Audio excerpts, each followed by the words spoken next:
Class 7th हम आपका नया चैप्टर 13 शुरू कर रहे हैं जिसका नाम है डाटा हैंडलिंग। तो डाटा हैंडलिंग के अंदर ज़रा पहले कॉमिक पोर्शन देखते हैं क्या है। Ifdack, Drilldack, Astrodack and Clondack were playing with other children. तो इफडैक, ड्रिलडैक, एस्ट्रोडैक और क्लोनडैक जो हैं वो खेल रहे हैं बच्चों के साथ। There were a total of 13 children. Total 13 children हैं and including them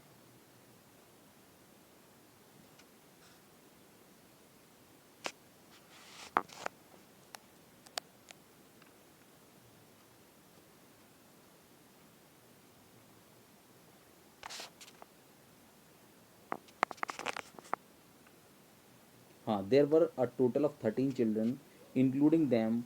For a game they need to divide themselves into two groups, show that there are equal number of children in each group।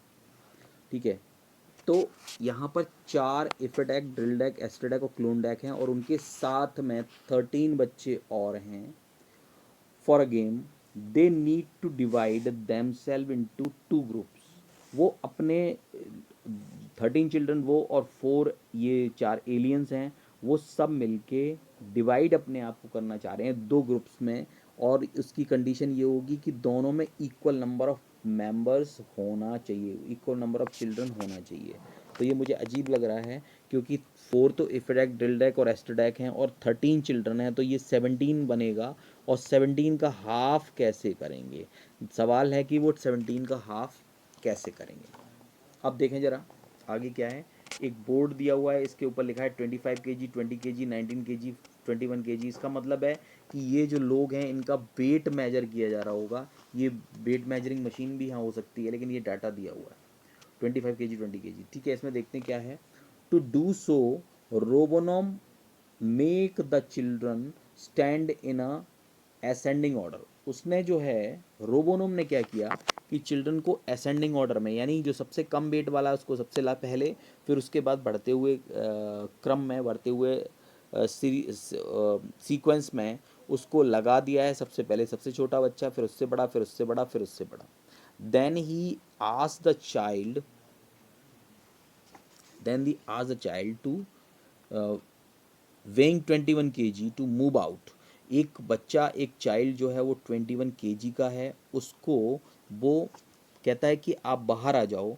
And assigned him the role of record keeping. उससे कहा कि तुम record keeping करोगे और बाकी सब कुछ और करेंगे। Children weighing below 21 kg were put in group 1 and the other group were named group 2।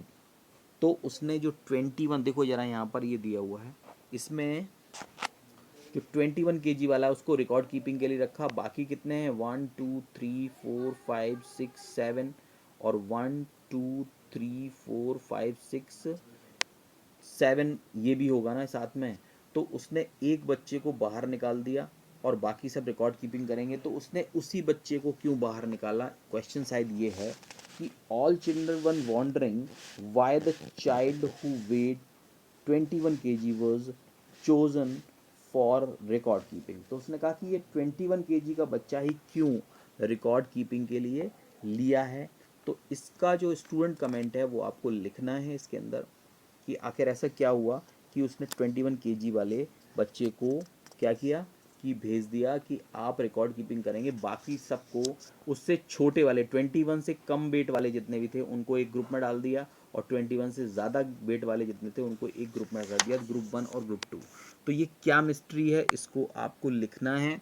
मैं इसके क्लूज बता देता हूँ। जैसे इफेटेक ने क्या कहा, we have done so as we have weights of children. हम ऐसा इसलिए कर चुके हैं क्योंकि हमें वेट्स पता है चिल्ड्रन के। दूसरा, grouping can be done in the manner one likes. तो ग्रुपिंग कैसे भी कर सकते हैं, जैसा लोग सोचते हैं, जैसा वो सोच रहा हो रोबोनोम वैसा उसने कर दिया। क्या कोई ऐसा है कि मन में आए वैसे ही कर सकते हैं या कोई पर्टिकुलर रूल होता है?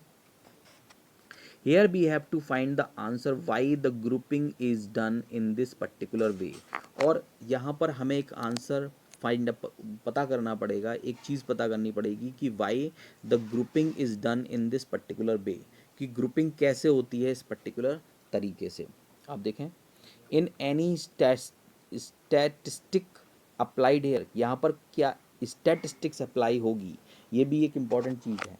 तो यहाँ पर स्टैटिस्टिक्स अप्लाई होगी या वो अपने मन से कोई भी कुछ कर सकता है, और ग्रुपिंग क्यों की, या we have done so as we have weights up, क्योंकि हमारे पास सारे बच्चों के वेट्स हैं। तो ये इनके अपने इंडिविजुअल थॉट्स हैं, ये आपको हेल्प कर सकते हैं हाइपोमीनिया को लिखने में, लेकिन हाइपोमीनिया आपको करना खुद ही है, आपको हाइपोमीनिया खुद ही करना है हाइपोमीनिया। ठीक है, इसके बाद आएगा डाटा इंटरप्रिटेशन। डाटा इंटरप्रिटेशन आएगा। डाटा इंटरप्रिटेशन में क्या होता है, कलेक्शन ऑफ डाटा, सबसे पहला पॉइंट आता है इसमें, collection of data. The data collected from the above sources may or may not be sufficient. For example, consider the table given below which gives temperature of 4 metro cities on a particular day. अब आप देखें, दिल्ली, मुंबई, कोलकाता, चेन्नई, इनका maximum और minimum, maximum दोनों भी temperature दिए हुए हैं 38 डिग्री, इस जैसे कि दिल्ली का दिया हुआ 38.7 डिग्री, 26.9 डिग्री, 30, इसका मुंबई का ये दिया हुआ है मैक्सिमम मिनिमम। तो अब क्या करना है, by looking at the table we can find the hottest and the coldest city on the particular day.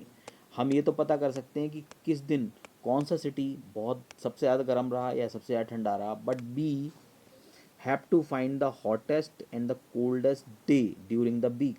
लेकिन हमें सबसे ठंडा दिन और सबसे गर्म दिन पता करना है, then this data is not sufficient.